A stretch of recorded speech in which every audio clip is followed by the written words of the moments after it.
भोपाल से प्रस्तुत हैं प्रादेशिक समाचार। नमस्कार, समाचारों के साथ मैं जितेंद्र रघुवंशी। पहले मुख्य समाचार। केंद्रीय मंत्रिमंडल ने government e market place GEM पर सहकारी संस्थाओं से खरीद के प्रस्ताव को मंजूरी दी। राष्ट्रीय शिक्षा नीति को लागू करने, बढ़ाने और देश में शिक्षा अनुकूल तंत्र को मजबूत करने के लिए शिक्षा मंत्रियों के सम्मेलन में हुई चर्चा। और प्रदेश के कुछ जिलों में हुई बारिश, शेष जिलों में मौसम रहा सामान्य। मानसून के 16 जून के बाद दस्तक देने की संभावना। अब समाचार विस्तार से। केंद्रीय मंत्रिमंडल ने government e market place GEM पर सहकारी संस्थाओं से खरीद के प्रस्ताव को मंजूरी दे दी। सूचना और प्रसारण मंत्री अनुराग सिंह ठाकुर ने नई दिल्ली में संवाददाताओं को बताया कि सरकार के इस कदम से सहकारी संस्थाओं को मुक्त और पारदर्शी प्रक्रिया से उचित कीमत हासिल करने में आसानी होगी। उन्होंने कहा कि इससे 8,54,000 से अधिक सहकारी संस्थाओं और इनके 27 करोड़ से अधिक सदस्यों को लाभ होगा। केंद्रीय मंत्री ने कहा कि सहकारिता मंत्रालय GEM पर दर्ज होने वाली सहकारी संस्थाओं की सूची तैयार करेगा। उन्होंने कहा कि GEM इसके लिए सहकारी संस्थाओं को एक समर्पित प्रक्रिया उपलब्ध कराएगा। उन्होंने कहा कि GEM पोर्टल खुलने से स्वयं सहायता समूह, सूक्ष्म, लघु एवं मध्यम उद्योगों तथा छोटे कारोबारियों को लाभ हुआ है। प्रदेश में नगरीय निकाय चुनावों के लिए कुल 99 नगरपालिका और 298 नगर परिषदों में आरक्षण की प्रक्रिया संपन्न हुई। कुल 99 नगरपालिका में अनुसूचित जाति वर्ग के लिए 15 पद आरक्षित किए गए हैं। अनुसूचित जनजाति वर्ग के लिए 6 सीटें और OBC के लिए 28 पद आरक्षित किए गए हैं। शेष बची 50 नगरपालिकाएं अनारक्षित हो गईं। इनमें से आधी यानी 25 नगरपालिका अध्यक्ष के पद महिलाओं के आरक्षित किए गए। इसी तरह कुल 298 नगर परिषदों के आरक्षण SC, ST और OBC वर्ग के लिए 171 नगर परिषदें आरक्षित हुईं, जबकि बाकी बची 132 परिषदें अनारक्षित रहीं। इनमें से 66 पद महिलाओं के लिए आरक्षित किए गए। महापौर पद के लिए दिसंबर 2020 में कराई गई आरक्षण प्रक्रिया ही मान्य होगी।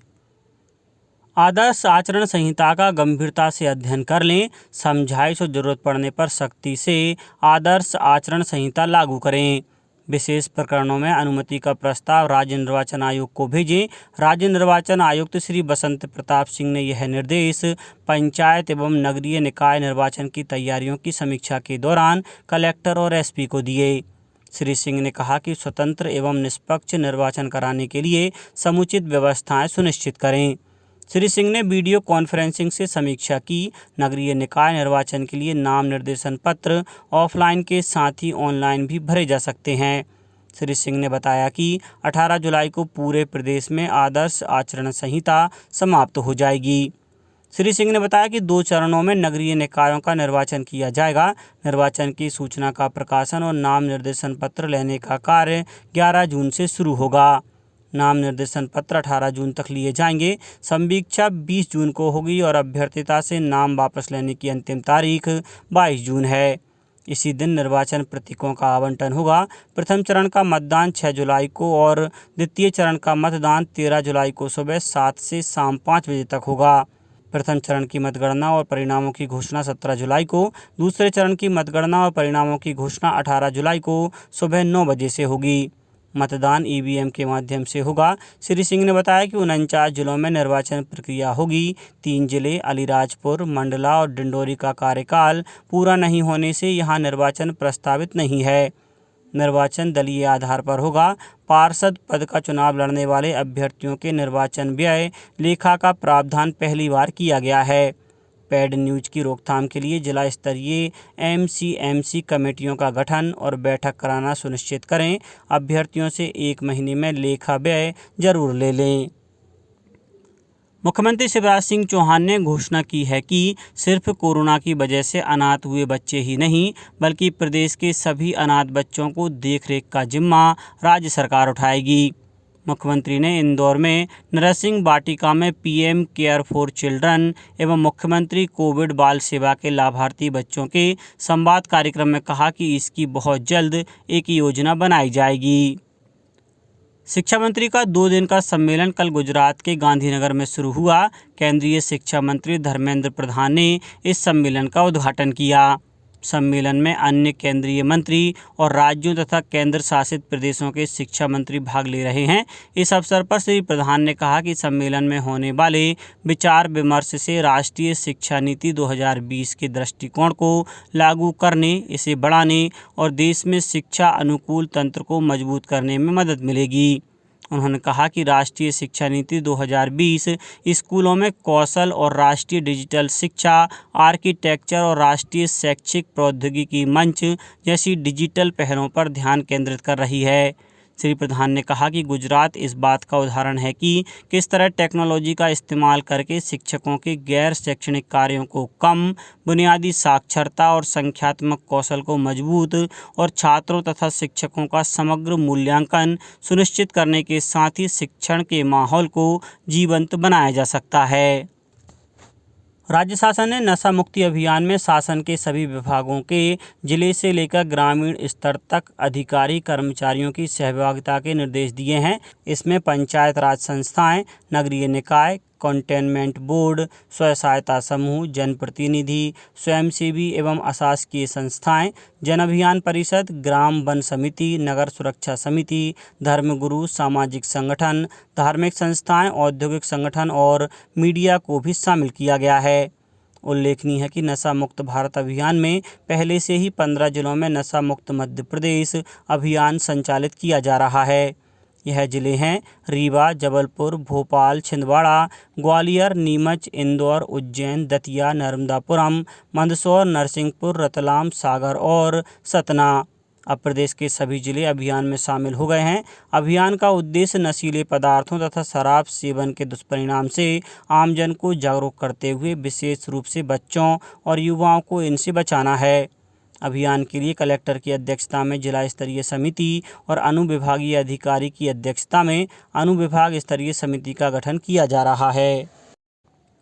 उत्तर प्रदेश में अयोध्या में निर्माणाधीन राम मंदिर के गर्भगृह का निर्माण कार्य मुख्यमंत्री योगी आदित्यनाथ द्वारा आधारशिला रखने के साथ शुरू हो गया है। देश भर से आए संत इस अवसर पर उपस्थित थे। शिला पूजन का सजीव प्रसारण किया गया। तराशी हुई पहली शिला को योगी आदित्यनाथ ने अभिजीत मुहूर्त में ठीक 11:15 पर स्थापित किया। मंदिर निर्माण का प्रभार संभाल रहे श्री राम जन्मभूमि तीर्थ क्षेत्र न्यास ने बताया है कि गर्भगृह के लिए राजस्थान की मकराना की पहाड़ियों का सफ़ेद संगमरमर इस्तेमाल किया जाएगा। मुख्यमंत्री शिवराज सिंह चौहान ने अंतर्राष्ट्रीय बाल रक्षा दिवस पर बच्चों की बेहतर शिक्षा, स्वास्थ्य और उन्हें पोषण आहार प्रदान करने के प्रयासों में जन भागीदारी को प्रोत्साहित करने की अपील की है। उल्लेखनीय है कि बच्चों के अधिकारों की रक्षा करने की आवश्यकता की ओर लोगों का ध्यान आकर्षित करने के लिए वर्ष 1950 से प्रतिवर्ष 1 जून को संपूर्ण विश्व में अंतर्राष्ट्रीय बाल रक्षा दिवस मनाया जाता है। मुख्यमंत्री श्री चौहान ने सोशल मीडिया के माध्यम से संदेश दिया है कि सशक्त बच्चे सुदृढ़ समाज की नींव हैं। सूचना और प्रसारण मंत्रालय में सचिव अपूर्व चंद्रा ने कहा है कि डायरेक्ट टू मोबाइल और 5G ब्रॉडबैंड के कन्वर्जेंस से देश में ब्रॉडबैंड सेवाएं और स्पेक्ट्रम के इस्तेमाल में सुधार आएगा। श्री चंद्रा कल direct to mobile and 5G broadband convergence roadmap for India पर IIT कानपुर और TSDSI द्वारा आकाशवाणी दिल्ली में आयोजित सम्मेलन में बोल रहे थे। उन्होंने कहा कि भारत दुनिया के सबसे अधिक मोबाइल डेटा इस्तेमाल करने वाले देशों में से एक है। उन्होंने इसे भारतीय दूरसंचार ऑपरेटरों की सफलता बताते हुए कहा कि वे देश में दुनिया की सबसे सस्ती दरें उपलब्ध कराने में सफल रहे हैं। सम्मेलन में प्रसार भारती के मुख्य कार्यकारी अधिकारी शशि शेखर वेम्पटी और सूचना तथा प्रसारण मंत्रालय के वरिष्ठ अधिकारी भी मौजूद थे। इस अवसर पर प्रसार भारती के मुख्य कार्यकारी अधिकारी शशि शेखर वेम्पटी ने कहा है कि डायरेक्ट टू मोबाइल सेवा में भारत अन्य देशों के मुकाबले आगे बढ़ सकता है। अब बात मौसम की। पिछले 24 घंटों के दौरान प्रदेश के बुरहानपुर, बालाघाट और शहडोल जिलों में कहीं कहीं बारिश हुई। जबकि राज्य के शेष जिलों में मौसम सामान्य रहा। मौसम केंद्र के अनुसार नौगांव में तेज गर्मी पड़ रही है और यहां लू का असर महसूस किया जा रहा है। राजधानी भोपाल में आसमान आंशिक मेघमय रहा और उमस भरी गर्मी पड़ी। प्रदेश का सर्वाधिक तापमान 45.5 डिग्री सेल्सियस नौगांव में दर्ज किया गया। अपने पूर्वानुमान में मौसम केंद्र ने बताया है कि छिंदवाड़ा, सिवनी, बालाघाट, बुरहानपुर, खंडवा, खरगोन, इंदौर, उज्जैन और देवास जिलों में कहीं कहीं हल्की वर्षा या गरज चमक के साथ बौछारें पड़ सकती हैं। मानसून के बारे में मौसम केंद्र का कहना है कि इसके 16 जून के बाद प्रदेश में दस्तक देने की संभावना है। अब कुछ समाचार संक्षेप में। शहडोल जिले में पेपरलेस बिलिंग होने के कारण विद्युत उपभोक्ता को इस महीने से प्रिंटेड बिल जारी नहीं होंगे। बिजली बिल से संबंधित सूचना उपभोक्ता के मोबाइल नंबर में SMS के माध्यम से भेजी जाएगी। शहडोल में कल से 2 दिवसीय जिला स्तरीय स्वास्थ्य मेला शुरू हुआ। गुना जिला निर्वाचन अधिकारी द्वारा त्रिस्तरीय पंचायत आम निर्वाचन के लिए विभिन्न अधिकारियों को जनपद स्तरीय मास्टर ट्रेनर्स के रूप में नियुक्त किया है। देवास जिले में नगरीय निकायों एवं त्रिस्तरीय पंचायतों के आम निर्वाचन के लिए मतदाताओं को जागरूक करने के लिए मतदाता जागरूकता अभियान शुरू किया गया है। शहडोल जिले की नवगठित बकहू नगर परिषद की आरक्षण की प्रक्रिया पूरी कर ली गई है। लॉटरी निकालकर 15 वार्डों का आरक्षण किया गया। अशोकनगर में 3 जून वर्ल्ड साइकिल डे के अवसर पर साइकिल मैराथन का आयोजन खेल एवं युवा कल्याण विभाग द्वारा किया जाएगा। वहीं शिवपुरी जिले में नेहरू युवा केंद्र संगठन द्वारा एक साइकिल रैली निकाली जाएगी। राज्य सरकार ने समर्थन मूल्य पर चना उपार्जन की तिथि को 7 जून तक बढ़ा दिया है और राजगढ़ जिले में संचालित अनुसूचित जाति जनजाति के छात्रावास और आश्रमों में शिक्षा सत्र 2022-23 के लिए 15 जून से प्रवेश प्रारंभ किया जाएगा। अंत में मुख्य समाचार एक बार फिर। केंद्रीय मंत्रिमंडल ने government e market place GEM पर सहकारी संस्थाओं से खरीद के प्रस्ताव को मंजूरी दी। राष्ट्रीय शिक्षा नीति को लागू करने, बढ़ाने और देश में शिक्षा अनुकूल तंत्र को मजबूत करने के लिए शिक्षा मंत्रियों के सम्मेलन में हुई चर्चा और प्रदेश के कुछ जिलों में हुई बारिश, शेष जिलों में मौसम रहा सामान्य। मानसून के 16 जून के बाद दस्तक देने की संभावना। इस बुलेटिन में इतना ही। घर पर रहिए, सुरक्षित रहिए और सुनते रहिए प्रादेशिक समाचार। नमस्कार।